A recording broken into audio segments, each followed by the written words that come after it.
အဲ့ဆိုအဲ့ခေတ်ကအခုနေတော့မှဆိုရင်ဒါ online Facebook ဒီမှာTikTok တွေမှာအခုခေတ်စားနေတဲ့စကားလုံးပဲသုံးအောင်မှာပေါ့နော်ဝိုင်းပြီးတော့အစဲခံရတယ်လို့မျိုးဆရာတို့ကြတော့ မဟုတ် TikTok ကမဟုတ် face to face ပြောတာ လက်ဖေးဆိုင်ခီရင်ချင်းမှုရှိသေးလား လက်ဖေးဆိုင်ရင်ချင်းမှုလေ အဲ့ဆိုလက်ဖေးဆိုင်မှာပြောခံရတာ လက်ဖေးဆိုင်မှာပြောခံရတာသူယူနေရတာလို့ဖြစ်နိုင်ပါမလားလို့တကယ်ပြန်တွက်ကြည့်လိုက်တော့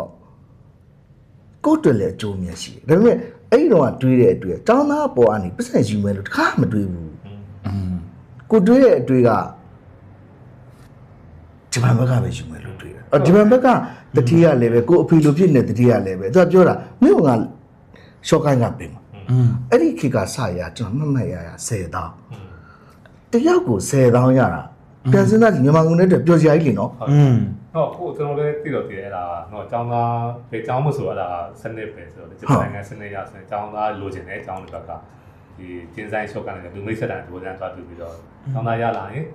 ပါဟတ်ကျောင်းဘက်ကနေပါဟတ်ကိုပေးတာအနည်းဆုံးပေးကြတယ်ကျောင်းကို15တောင်းပေးတဲ့သူတွေရှိတယ်ဆိုတာရှိတာဆိုတော့အဲ့ဒါမှတချို့ကြတော့လေ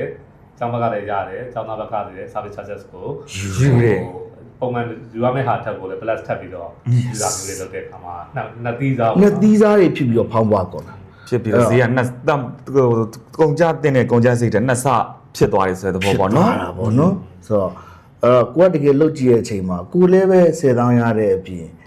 ကလေးတွေလည်းဒီပါရတယ်ဆိုကလေးတွေယူတစ်ခါမှကိုစိတ်ကူးမရှိခဲ့တာအဲ့တော့ဈေးနဲ့ပို့နိုင်အဲ့ဈေးနဲ့တကယ်ပို့နိုင်တာကလည်းပဲအဲ့ဒါကြောင့်ပေါ့နော်အဲ့တော့ကလေးတွေတကယ်သွားနိုင်ဖို့ပဲဦးစားပေးထားတယ်အဲ့တော့တားပြောနေကြတဲ့မှာကိုကျွန်တော်ကတယောက်ကိုပို့လိုက်နိုင်တယ်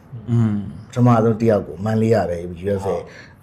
အကောင်းဆုံးအခုချိန်ထိလည်းအကောင်းဆုံးအနေနဲ့ရှိနေသေးတာပါ USA ပြီးပြီးသား N1 အောင်တယောက်ကိုပို့လိုက်တာ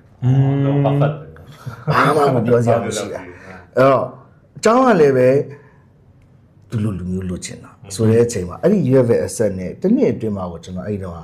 10ရောက်လောက်ကြားပွင့်တဲ့နှစ်မှာကို10ရောက်လောက်ပို့လိုက်နိုင်အဲ့တော့အဲ့ဒီ80ကြီးနဲ့80ဝန်းကျင်လောက်ကြီးနဲ့10ရောက်လောက်ပို့နိုင်နေဆိုရဲဟာမှာကကျန်တဲ့เจ้าတွေက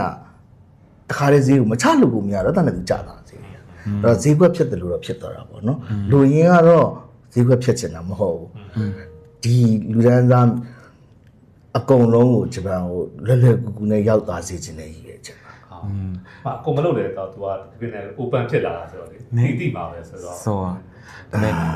ဂျပန်စာရဲ့ခစ်တစ်ခစ်မှာလူစိုးဝင်လုပ်ခဲ့သေးတယ်ဆိုတော့ပေါ့နော်ငပွားကြီးဝင်လုပ်ခဲ့ဒါတော့ရည်စရာလေးဆိုပေမဲ့ဒါပေမဲ့ဆရာဂျပန်ကိုစပြီးတော့ထွက်မယ်တုန်းကဆုံးဖြတ်ခဲ့တဲ့အတိုင်းပဲပေါ့နော်ပတ်စံရှိမှဂျပန်ထွက်လို့ရမယ်ဆိုတဲ့စနစ်ကိုလည်းရိုက်ချိုးနိုင်ခဲ့ပြီးတော့တကယ်ကိုယ့်ရဲ့အနာဂတ်အိမ်မက်တွေကိုအကောင့်ထဲဖော်ချင်တဲ့လူငယ်မျိုးဆက်သစ်တွေအတွက်တော့ဒါသူတို့ရဲ့အိမ်မက်တွေကိုဖန်ဆုပ်ခွင့်ရတဲ့ပေါင်ကူတရားတစ်ဖြစ်တော့ဂုဏ်ယူစရာကောင်းနေတာပေါ့လေနော်ကိုလှုပ်လိုက်နိုင်ခဲ့တယ်ပေါ့ကိုတွေးထားသလိုကိုလှုပ်လိုက်နိုင်ခဲ့တယ်ဆိုတဲ့ဟာလေးတော့ကြံခဲ့တာ